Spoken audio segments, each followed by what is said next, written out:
Hi friends, ఎలా ఉన్నారు? ఈరోజు మనం ఒక కొత్త వీడియో అయితే మేము ముందుకు రావడం అయితే జరిగిందనమాట. ఈరోజు ఈ వీడియోలో మనం 9వ తరగతి సాంఖ్యశాస్త్రంలోని 20వ పాఠమైనటువంటి మహిళా రక్షణ చట్టాలు అనే పాఠం గురించి అయితే ఈ వీడియోలో మనం తెలుసుకునే ప్రయత్నం అయితే చేద్దాం. ఎవరైతే ఈ వీడియో చూస్తున్నారో లైక్ చేయండి. ఈ వీడియో కనుక ఎవరికైతే ఉపయోగపడుతుందని మీరు అనుకుంటున్నారో వారికైతే షేర్ చేసే ప్రయత్నం అయితే చేయండి. సో మీరు కూడా వారికి హెల్ప్ చేసినట్లుగా ఉంటుందన్నమాట. అదేవిధంగా మన ఛానల్ని సపోర్ట్ చేస్తూ సబ్స్క్రైబ్ చేయండి. ఇలాంటి వీడియోస్ అయితే నేను చాలా తీసుకురావడం అయితే జరుగుతుందన్నమాట. సో మనందరం కూడా మ్యూచువల్గా చదువుకోవడానికైతే ఈ ప్లాట్ఫామ్ని అయితే మనం క్రియేట్ చేయడం అయితే జరిగింది. సో అదేవిధంగా ఇంకా మీరు 6వ తరగతి, 7వ తరగతి, 8వ తరగతి, 9వ తరగతి, 10వ తరగతి వీడియోలు అయితే చూడవచ్చు. ఈ టెక్స్ట్ బుక్ రీడింగ్ వీడియోస్ అయితే చూడవచ్చు. వాటికి సంబంధించిన ప్లేలిస్టులని నేను మన ఛానల్లో ప్లేలిస్ట్ చేసి పెట్టడం అయితే జరిగింది. ఒకసారి చూసే ప్రయత్నం అయితే చేయండి. సో ఏమాత్రం ఆలస్యం చేయకుండా మనం వీడియోలోకి అయితే వెళ్ళిపోదాం. ఇక్కడ మనం చూసినట్లయితే ఇది వచ్చేసి మనకి 9వ తరగతి 20 పాఠమైనటువంటి మహిళా రక్షణ చట్టాలు. సో మీరు ఎప్పుడైనా చిన్న వయసులో ఉన్నవారికి పెళ్ళిళ్ళు జరగడం చూసారా? అమ్మాయిలను కానీ స్త్రీలను కానీ వేధించడం, హింసించడం ఎప్పుడైనా గమనించారా? ఇళ్లల్లో స్త్రీలను హింసించడం కానీ, దూషించడం కానీ, బెదిరించడం కానీ మీరు ఎప్పుడైనా చూసారా? ఒకవేళ చూసి ఉంటే ఈ స్థితిని మార్చడానికి మనం ఏం చేస్తే బాగుంటుంది? ప్రపంచవ్యాప్తంగా ఆడపిల్లలు, మహిళలు ఇంట బయట హింస, వేధింపులను ఎదుర్కొంటున్నారు. ఇది వారి మానసిక, శారీరక ఆరోగ్యాలపై ప్రభావం చూపుతున్నది. చాలామంది యువతులు స్వేచ్ఛగా బయట తిరగడానికి సాహసించడం లేదు. అలాగే ఆడపిల్లలు బయటి వెళ్ళడానికి కూడా భయపడుతున్నారు. మాటలతో వేధించడం, బాధించడం, తక్కువ చేసి మాట్లాడడం, ఎగతాళి చేయడం,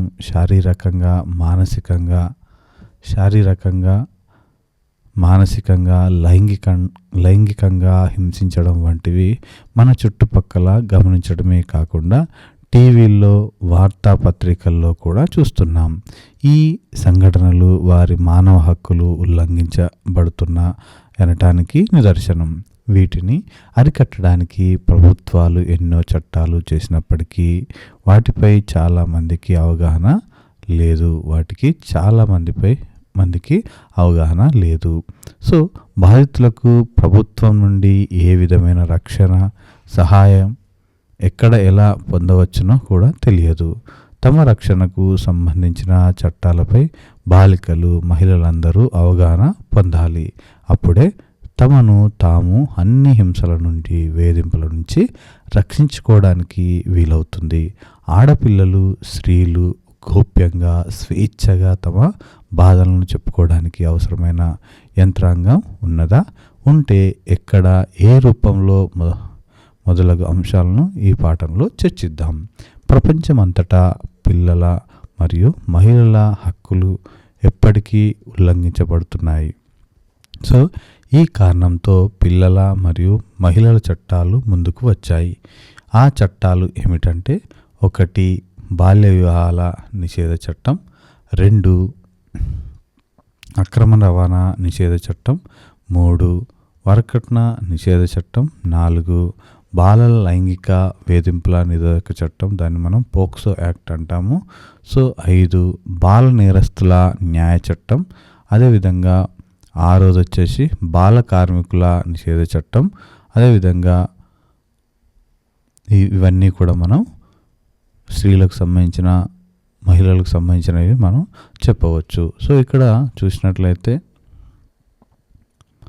సో మనం ఇక్కడ చూసినట్లయితే లైంగిక దాడులు, ఇక్కడ చూసినట్లయితే ఈ చట్టాలు దూషణలు, దోపిడీ, హింస, లైంగిక దాడులు, వేధింపుల నుండి పిల్లలకు, మహిళలకు రక్షణ కలిగిస్తాయి.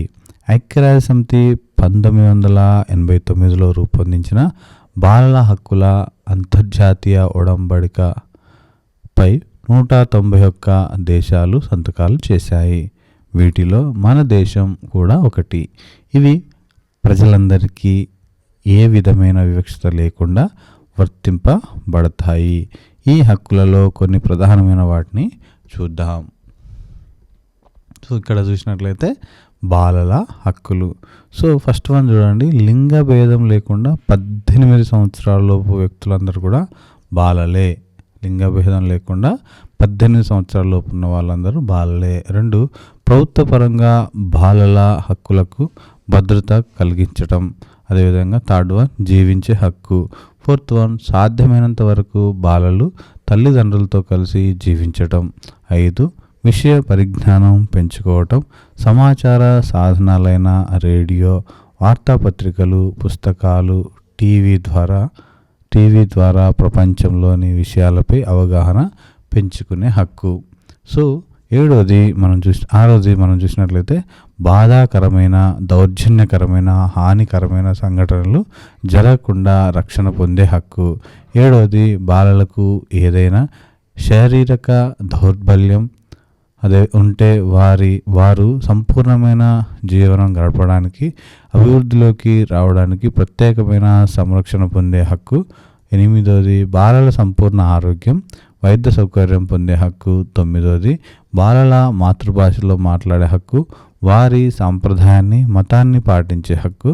10 ఆటలాడుకునే హక్కు. 11 బాలల విద్యకు, ఆరోగ్యానికి హాని కలిగించే పని చేయకుండా ఉండడం. 12 హానికరమైన మందులను వాడటం, తయారు చేయటం, కొనటం చేయకుండా రక్షణ పొందటం. 13 బాలలు బాధించబడిన, నిర్లక్ష్యం చేయబడిన లేక సరిగా చూడబడకపోయినా సహాయం పొందే హక్కు. ఇవన్నీ కూడా ఇవ్వడం జరిగింది. పిల్లలు, పెద్దలు, ప్రజలంతా ఈ ఐక్యరాజ్య సమితి బాలల హక్కుల ఒడంబడిక గురించి అవగాహన కలిగి ఉండాలి. ప్రభుత్వం ప్రజలందరికీ దీని గురించి తెలియచేయాలి. సో ఇక్కడ చూసినట్లయితే బాల్య వివాహాల నిషేధ చట్టం 2006. బాలుడు అంటే 21 సంవత్సరాలు నిండిన వారు. బాలిక అంటే 18 సంవత్సరాలు నిండిన వారు. వివాహ సమయంలో వీరిరువురిలో ఏ ఒక్కరి వయసు అయినా పేర్కొన్న దానికన్నా తక్కువగా ఉంటే బాల్య వివాహంగా పరిగణిస్తాం. ఒకవేళ పురుషుడు 20 సంవత్సరాల పైబడిన వాడు బాల్య వివాహం చేసుకుంటే అతడికి 2 సంవత్సరాల జైలు శిక్ష లేక ₹1,00,000 వరకు జరిమానా విధించవచ్చు.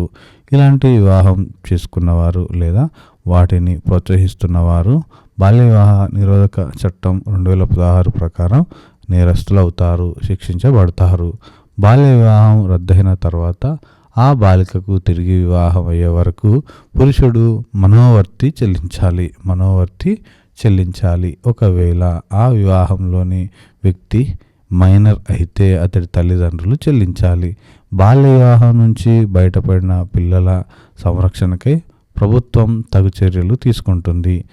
వివాహ సమయంలో ఇచ్చిన కానుకలను వివాహం రద్దు తర్వాత తిరిగి ఇవ్వాల్సి ఉంటుంది. సో స్టాప్ చైల్డ్ మ్యారేజెస్ అని ఇక్కడ మనం చూడవచ్చు. సో నెక్స్ట్ మనం చూసినట్లయితే బాల్య వివాహాల పరిణామాలు. చిన్న వయసులో గర్భవతులు కావడం, ఆడపిల్లల అక్రమ రవాణాకు, అమ్మకానికి అవకాశం ఏర్పడటం, ఎదుగుదల లేని పిల్లలను బలవంతంగా కుటుంబ వ్యవస్థలోకి నెట్టివేయడం, అధిక సంఖ్యలో గర్భ విచ్ఛిత్తి, నెలలు నిండకముందే ప్రసవం జరగటం, ఫలితంగా మాతృ మరణాల, శిశు మరణాల సంఖ్య పెరగటం, వైకల్యంతో కూడిన శిశు మరణాలు లేదా మృత శిశువు జన్మించడం, మానసిక శారీరక ఆరోగ్య సమస్యలు తలెత్తడం, చదువుకు ఆటంకం, శారీరక ఎదుగుదలకు ఆటంకం, ప్రత్యేకంగా ఆడపిల్లల విషయంలో కుటుంబ పోషణకై బాల కార్మికులుగా మారటం. సో నెక్స్ట్ మనం చూసినట్లయితే బాలలపై లైంగిక వేధింపుల నిరోధక చట్టం 2012 పోక్సో యాక్ట్. ఈ చట్టం పిల్లలను లైంగిక దాడులు, వేధింపులు, అశ్లీల చిత్రాల వంటి వాటి నుండి రక్షిస్తుంది. ప్రత్యేక న్యాయస్థానాలను ఏర్పరిచి వేగవంతంగా శిక్షలు అమలుపరిచేలా చేస్తుంది. ఈ చట్టం బాలల సంపూర్ణ శారీరక, మానసిక, ఉద్వేగ, సామాజిక వికాసం కొరకు అమలు పరచబడుతుంది. ఈ చట్టం నిరోధించే అంశాలు బాలలను ఎలాంటి అసాంఘిక లైంగిక కృత్యాలలో పాల్గొనడం, బాలలలో వేశ్యావృత్తి లేదా ఇతర లైంగిక దోపిడీలు, అశ్లీల చిత్రాల ప్రదర్శన సామాగ్రిలో వాడుకోవడం,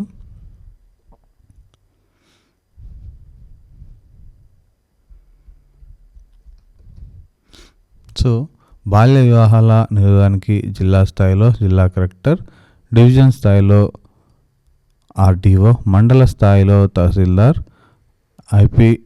ఐసిడిఎస్ అధికారి, గ్రామ పంచాయతీ స్థాయిలో పంచాయతీ కార్యదర్శి ఉంటారు. బాల్య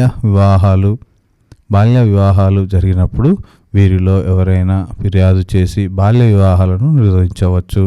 నమ్మదగిన సమాచారం ఉన్నప్పుడు కోర్టు తనంతట తానే సుమోటో కేసుగా స్వీకరించి బాల్య వివాహాలని జరిపించిన వారిపై శిక్ష విధిస్తుంది. ఇక్కడ మీకు తెలుసా అనేది చూసినట్లయితే, వేధింపులు, గృహహింసకు గురైన వారు సహాయం తీసుకోవడానికి, బాల్య వివాహాలు ఆపటానికి టోల్ ఫ్రీ నెంబరు భూమిక హెల్ప్ లైన్ అని మనకి 180042522908 నెంబర్కు ఫోన్ చేయవచ్చు. బాలికలు, బాలురు, వారి స్నేహితులు, గ్రామ యువకులు, వారి ఉపాధ్యాయులు లేదా స్వచ్ఛంద సంస్థల ద్వారా తహసీల్దార్ లేదా గ్రామ కార్యదర్శికి చెప్పి వివాహాలను ఆపే ప్రయత్నం చేయవచ్చు. సో పైన ఒకటి ఇక్కడ ఒక బాక్స్ ఐటమ్ ఉంది, దీన్ని చదివే ప్రయత్నం చేద్దాం. ఆపబడిన బాల్య వివాహం ఒక విషాద గాథ అని మనం ఇక్కడ చూడవచ్చు. ఇక్కడ చూసినట్లయితే రావిరాళ్ళ కవిత, వయస్సు 12 సంవత్సరాలు, తండ్రి నాంచారయ్య, వారిది మహబూబ్ నగర్ జిల్లా రంగారెడ్డి గ్రామం. ఈ అమ్మాయి ప్రాథమికోన్నత పాఠశాలలో 7వ తరగతి చదువుతున్నది. ఆ అమ్మాయికి వివాహం నిశ్చయించడంతో పాఠశాలకు రావడం లేదు. సో ఈ విషయం మామిడిపూడి వెంకట రంగయ్య ఫౌండేషన్ అంటే ఎంవిఎఫ్ వారికి తెలియడంతో ఆ అమ్మాయి ఇంటికి ఆ ఫౌండేషన్ కార్యకర్తలు, బాల్య వివాహ నిషేధ సమితి సభ్యులు వెళ్ళి ఊరి పెద్దల సమక్షంలో కవిత వివాహం గురించి చర్చించారు. సో ఎంవిఎఫ్ వారు గ్రామ పూజారి వద్దకు వెళ్ళి విచారించగా కవిత తల్లిదండ్రులు తమ వద్దకు వచ్చారని, కవిత వయస్సుపై అనుమానం వచ్చి పుట్టిన తేదీ లేదా రేషన్ కార్డు తీసుకొని రమ్మన్నానని, వారు ఏది చూపకపోగా అతన్ని తిరిగి తమ వద్దకు రాలేదని చెప్పారు. విచారణలో పెళ్లి కొడుకు కాలువపాడు గ్రామానికి చెందిన దామెర్ల చినసత్యం, అతని వయసు 23 సంవత్సరాలని, తండ్రి రామయ్య అని, ఇతడు ప్రాథమిక విద్య పూర్తి చేయలేదని తెలిసింది. 2 రోజుల అనంతరం ఎంఈఎఫ్ వారు కవిత ఇంటికి వెళ్ళగా వారు పెళ్లి పనుల్లో ఉన్నారు. చదువుకునే వయసులో పెళ్లి చేయవద్దని, అమ్మాయికి ఇంకా మైనారిటీ తీరలేదని కౌన్సిలింగ్ చేయడం మొదలుపెట్టారు. సో దానితో అమ్మాయి తండ్రి, మీకేమైనా చెప్తారు, మీరెన్నైనా చెప్తారు,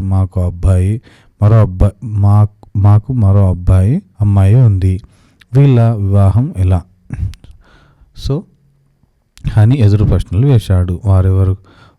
వారెంతకు వినకపోవడంతో తహసీల్దారు, స్థానిక sub inspector, CDPO, child development program ఆఫీసర్లకు తెలియజేశారు. మరుసటి రోజు గ్రామస్తుల సమక్షంలో కవిత తల్లిదండ్రులను విచారించారు. అయితే వారు, మా అమ్మాయి పెళ్లి చేసుకుంటే మీరెవరు ఆపడానికి అని గొడవ చేశారు.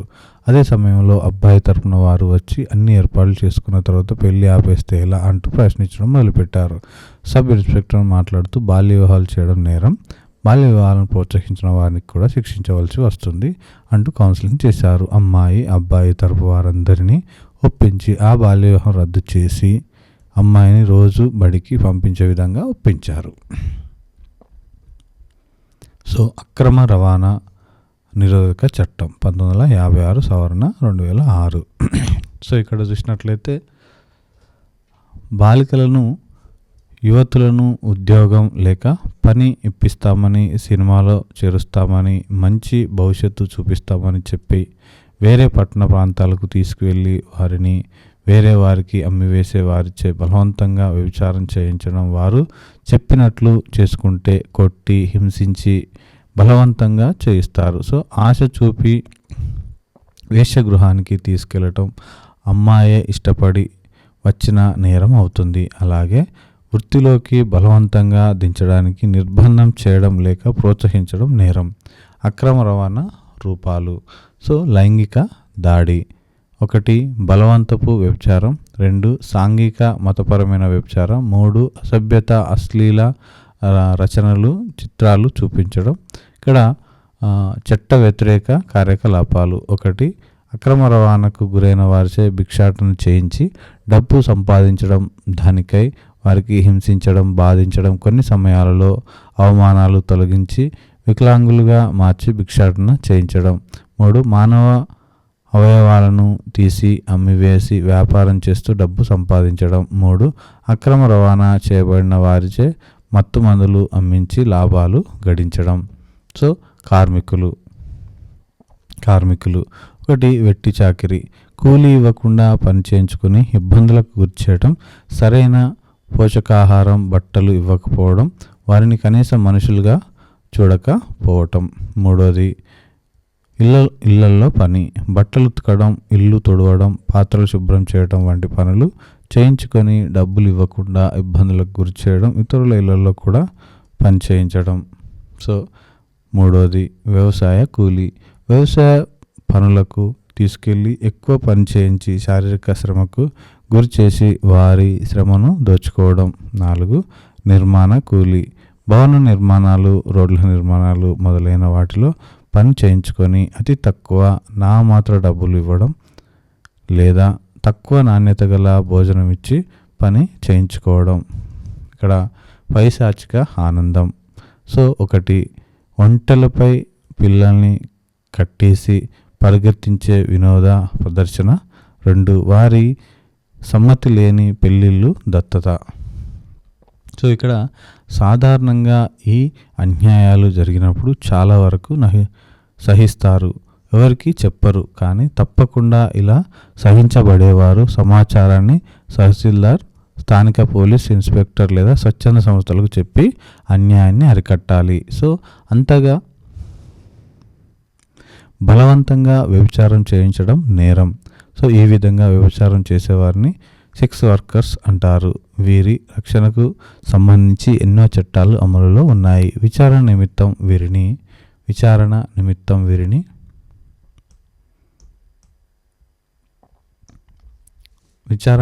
వీరిని కొట్టడానికి, దౌర్జన్యం చేయడానికి పోలీసులకు అధికారం లేదు.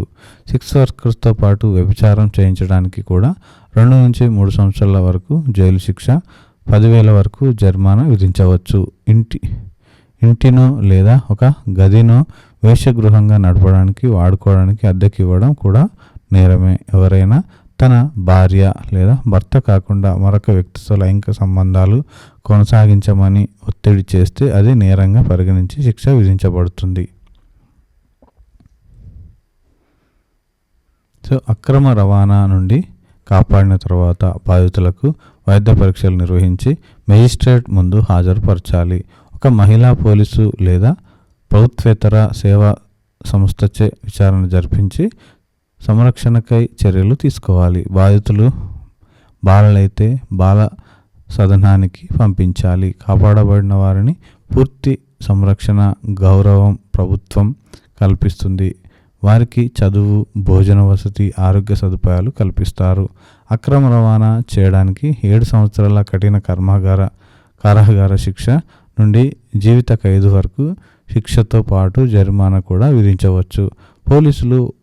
పోలీసు వారెంటు లేకుండా కూడా ఈ నేరం పరిశోధించవచ్చు.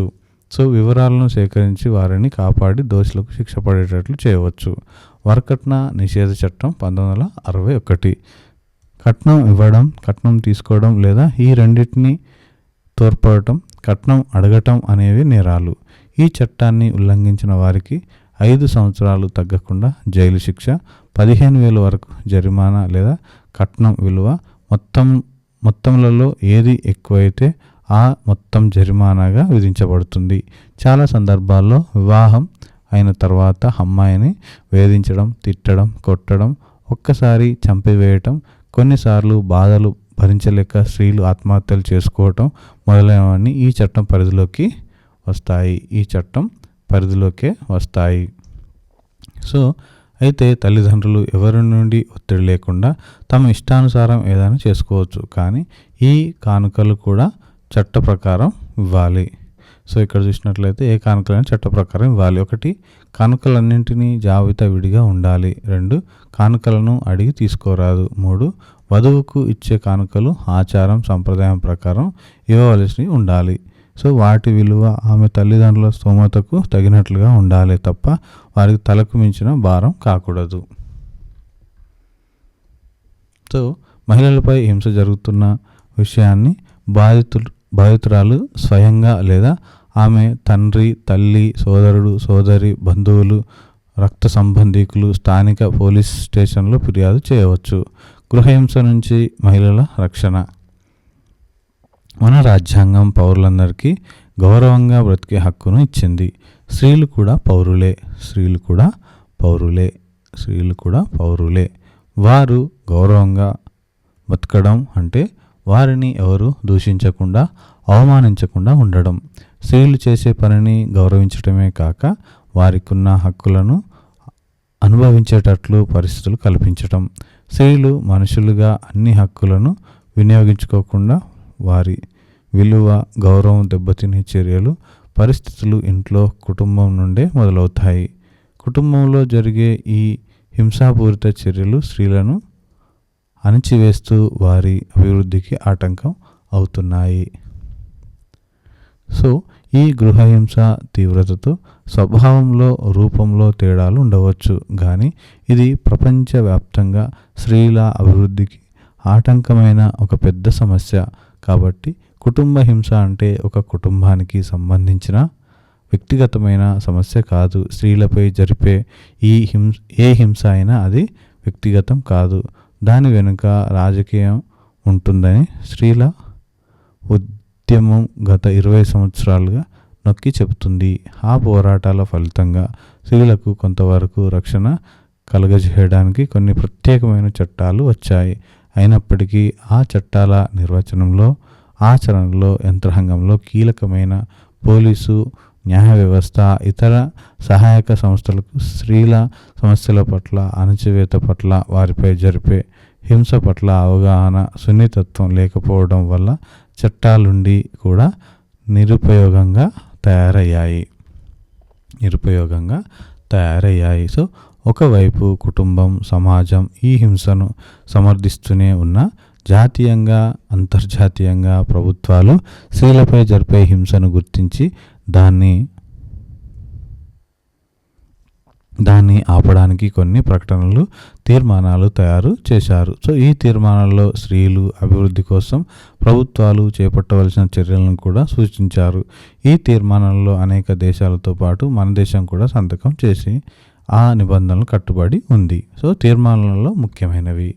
సో ఇక్కడ చూసినట్లయితే ఫస్ట్ వన్, పెళ్ళి, కుటుంబ బంధాల విషయంలో స్త్రీల పట్ల వివక్షతను తొలగించే విధంగా స్త్రీ పురుషుల సమానత్వం ప్రాతిపాదికగా ప్రభుత్వాలు అన్ని అవసరమైన చర్యలు తీసుకోవాలి. 2, స్త్రీ పురుషులిద్దరికీ కూడా ఆస్తి భాగస్వామ్యంలో, అనుభవించడంలో, యాజమాన్యంలో సమానమైన అధికారం ఉండాలి. సో బీజింగ్ ఒప్పందం కార్యాచరణ నివేదిక ఇలా పేర్కొంది. సో సమాజంలో పురుషుల కంటే స్త్రీలు తక్కువ స్థానంలో ఉండటానికి స్త్రీలపై జరిగే హింస ఒక సాధనం. చాలా సందర్భాల్లో స్త్రీలు, బాలికలపై హింస అనేది కుటుంబంలో, ఇంట్లో జరుగుతుంది. కుటుంబ హింసకు సంబంధించిన సంఘటనలు చాలా వరకు బయటకు రావు, కాబట్టి వీటిని గుర్తించడం చాలా కష్టం.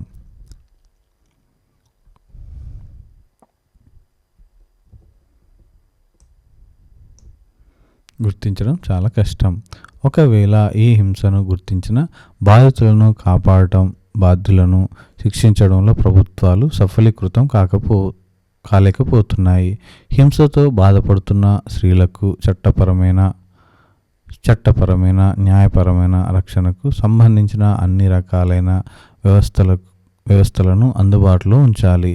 దీనికి సంబంధించిన సమాచారాన్ని విస్తృతంగా ప్రచారం చేయాలి. ప్రతి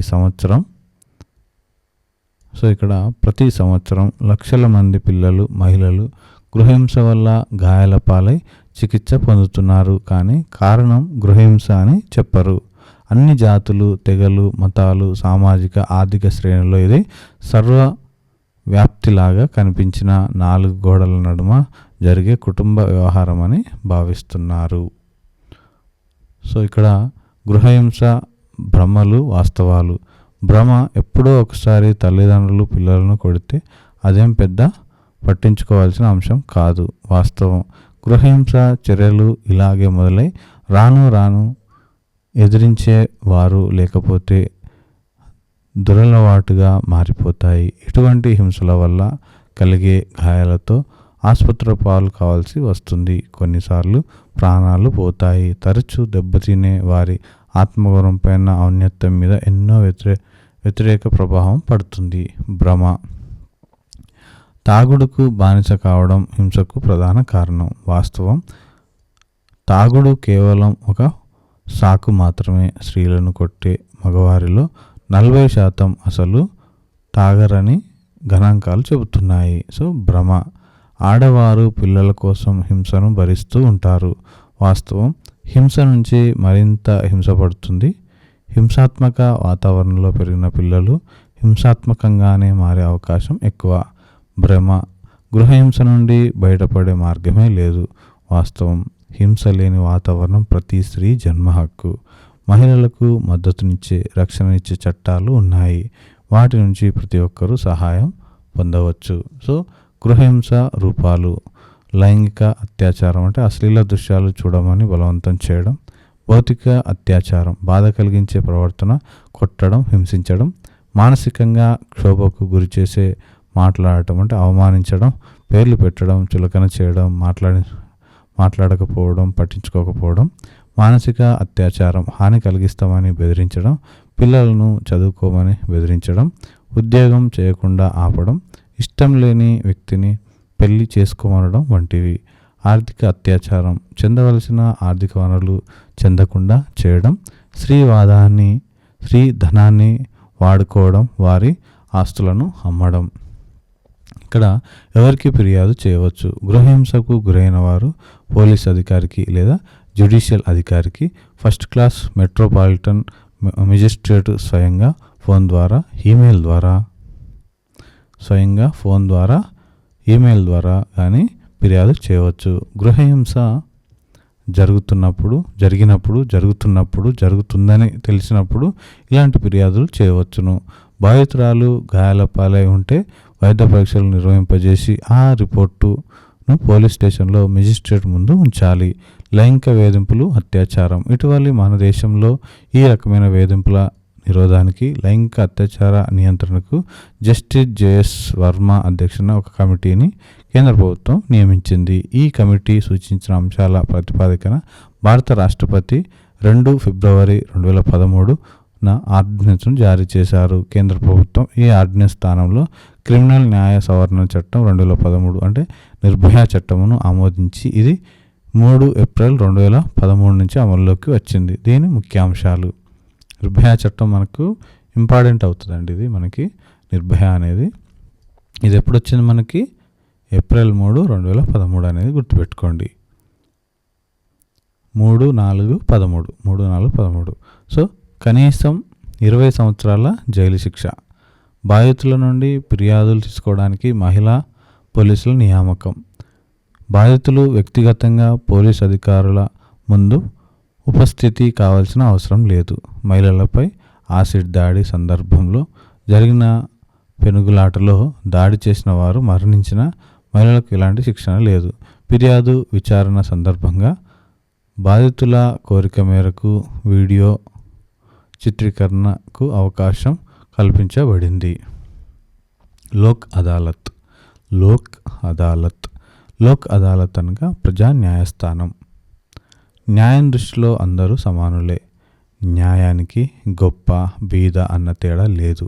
అందరికీ సమాన అవకాశాలు కల్పించడానికి, ముఖ్యంగా ఏ పౌరుడు ఆర్థిక కారణాల మూలంగా కానీ మరే ఇతర బలహీనతల మూలంగా కానీ న్యాయాన్ని పొందే అవకాశాలను కోల్పోకుండా ఉండడం కోసం ఉచిత న్యాయ సహాయం అందించాలని ప్రభుత్వం భావించింది. బీద, బలహీన వర్గాల వారికి న్యాయ సహాయం అందుబాటులోకి తేవడం కోసం, వారికి సామాజిక, ఆర్థిక న్యాయాలు కల్పించడం కోసం ఉచిత న్యాయ సమాచారాన్ని అందించాలని నిశ్చయించిన వారు ఫలితంగా 1976 సంవత్సరంలో భారత రాజ్యాంగానికి అధికరణ 39A జతచేసి బీద బలహీన వర్గాల వారికి ఉచిత న్యాయ సహాయాన్ని అందించాలని నిర్ణయించింది. సో అంతేకాకుండా ఇందుకోసం ఒక చట్టాన్ని రూపొందించినారు. అదే న్యాయ సేవల అధికార చట్టం. ఇది కేంద్ర చట్టం. ఈ చట్టం నిర్దేశించినట్లు మన రాష్ట్ర ప్రభుత్వం, రాష్ట్ర హైకోర్టు ఉమ్మడిగా చర్చించి కొన్ని సూత్రాలను రూపొందించారు. ఒకటి, న్యాయ సహాయం పొందాలకు ఎవరు అర్హులు? షెడ్యూల్ కులాలు, షెడ్యూల్ తెగలకు చెందినవారు, మానవ అక్రమ రవాణా బాధితులు, యాచకులు, స్త్రీలు, పిల్లలు, మతిస్థిమితం లేనివారు, అవిటివారు, ప్రకృతి వైపరీత్యాల బాధితులు, వ్యవసాయ పారిశ్రామిక కార్మికులు, గృహహింస, కుల వైషమ్యాల బాధితులు. సో 50,000 కంటే తక్కువ సంవత్సరిక ఆదాయం కలవారు, ఉచిత న్యాయ సహాయం కోరువారు, తమ జిల్లాకు చెందిన జిల్లా కోర్టులందు, రాష్ట్ర హైకోర్టులందు గల న్యాయ సేవా అధికార సంస్థకు కానీ తమ సేవల వివరాలను తెలుపుతూ కింద చిరునామాకు దరఖాస్తు చేసుకోవచ్చు. సో ఇక్కడ మనకి వాటికి సంబంధించిన డీటెయిల్స్ మనకి ఇక్కడ ఇవ్వడం జరిగింది, చూడవచ్చు. సో